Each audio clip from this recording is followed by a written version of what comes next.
As you can see, the chain reaction is now spread over a longer period of time. The energy is released slowly, and the heat and radiation stay within useful limits. Atomic scientists produce slow nuclear chain reactions within the famous atomic reactor. It's really just a furnace with thick concrete walls to encase the atomic fire. Blocks of uranium serve as atomic fuel.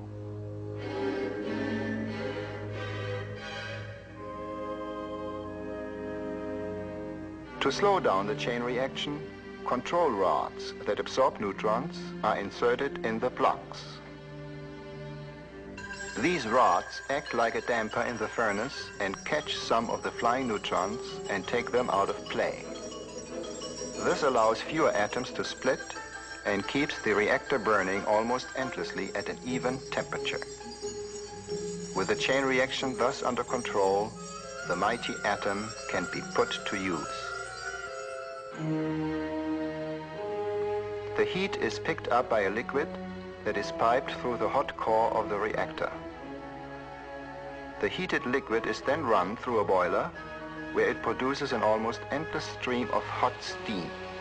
Steam for power. But there's more than heat. The atomic reactor has the magic power to make many ordinary materials radioactive.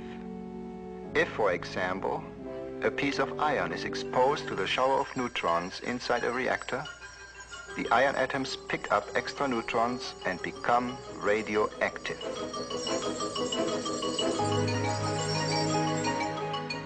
In this way, the reactor creates for us artificial radioactivity in many elements. Like natural radium, they are valuable tools in science and medicine. The atomic reactor, then, gives us a chance to make the atomic genie our friend. He will come forth to our beckoning, and just as in the fable, he will grant us 3 wishes. The decision is ours. What should we wish for? What do we need most? Our coal and oil will not last forever.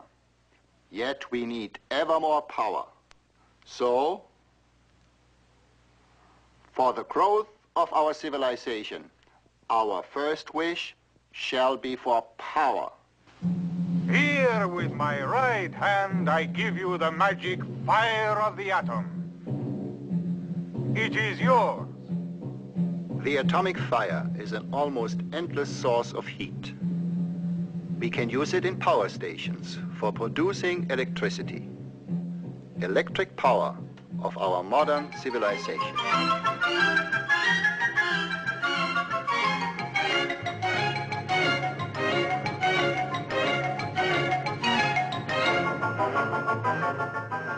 And then the atom will run our ships.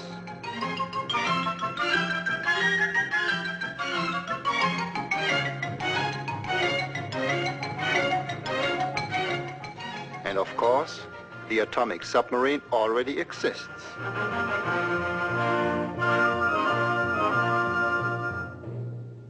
The atomic fire can heat air as well as water.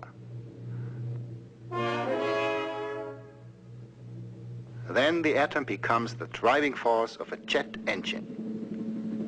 It can drive an airplane.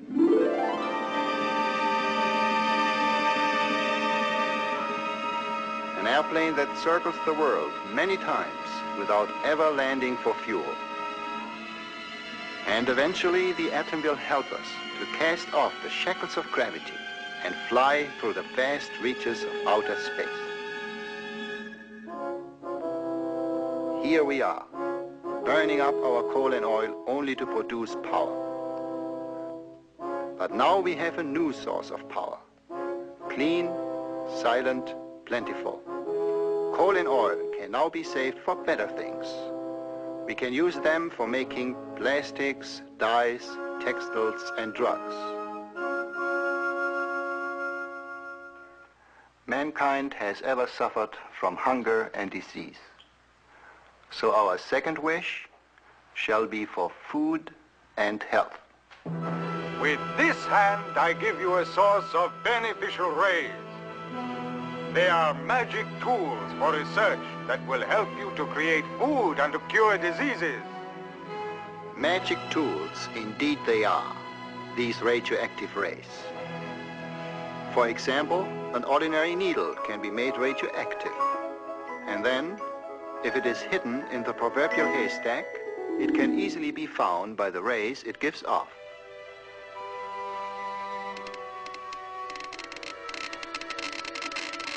Like this needle, all radioactive materials can be traced by their telltale rays.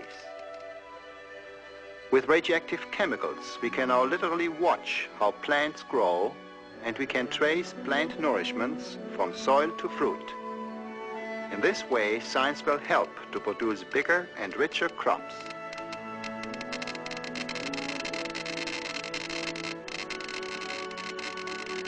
The growth of animals can be studied in the same way, and the best food can be found for better and healthier livestock.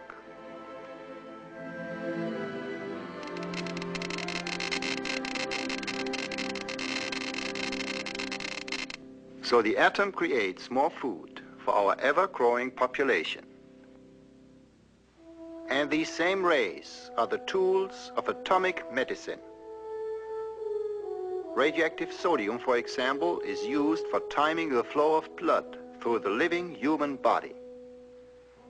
It is injected into the arm, and then a Geiger counter will record how long it takes to reach the heart. This is a great help in recognizing heart conditions.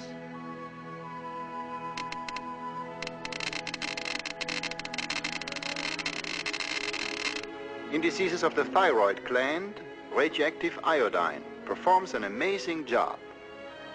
If mixed in an atomic cocktail, it will gather in the thyroid because iodine is attracted to this gland.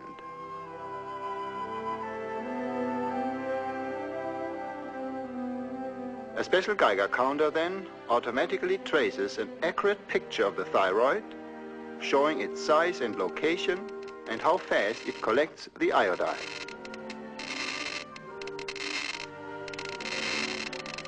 Radioactive elements can also heal. Phosphorus, for example, lodges in the bones, where its mild radiation can cure certain blood diseases. The patient carries his treatment with him, even while he works and sleeps. And then, radioactive cobalt is used in the famous cobalt bomb. But this bomb is a friendly one that is used in hospitals for fighting that dread disease, cancer. And there is left to us the third and last wish. It is an important choice.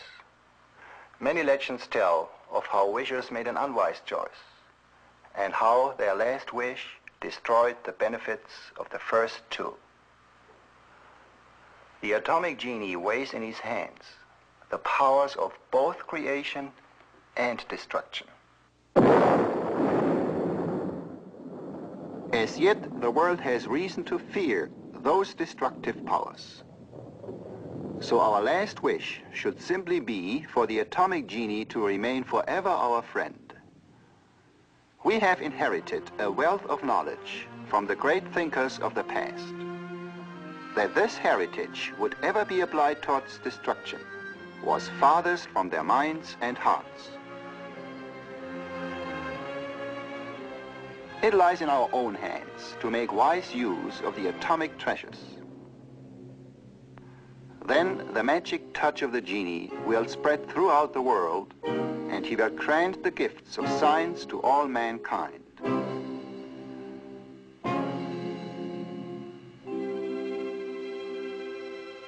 The great scientists before us gave us knowledge of the atom, and our last wish will come true if we use the power of this knowledge in their spirit.